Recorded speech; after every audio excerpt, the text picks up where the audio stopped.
સુરતમાં સાયબર ફ્રોડનું બહાર આવ્યું છે, જેમાં લગભગ 100થી વધુ ભારતીય બેંક ખાતાનો ઉપયોગ કરીને ₹200 કરોડથી વધુ લેવડ-દેવડ કરવામાં આવી હતી.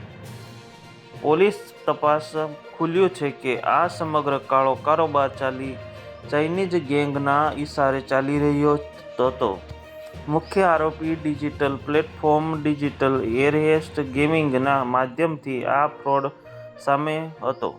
આ આરોપી વિવિધ વ્યક્તિઓ આધાર કાર્ડ, પાન કાર્ડ વગેરે દસ્તાવેજોના આધારે ફેક બેંક એકાઉન્ટ ખોલાવતો હતો.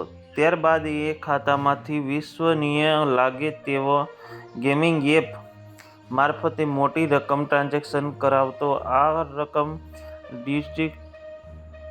ક્રિપ્ટોની USDT માં ફેરવી દેવાતી અને ત્યારબાદ તે નાણાં રોકડમાં કન્વર્ટ કરી ચાઇનીઝ કનેક્શન સુધી પહોંચાડવામાં આવતી. તપાસ દરમિયાન ખુલ્યું છે કે નેટવર્ક ભારત પૂરતું મર્યાદિત નથી, પરંતુ તેની કડીઓ મલેશિયા અને ક્યુબા સુધી વિસ્તરેલી છે. આ દેશોમાં પણ આવા જ ફ્રોડ માધ્યમથી મોટા પાયે પૈસાની ધનદોલત કરવામાં આવી રહી છે.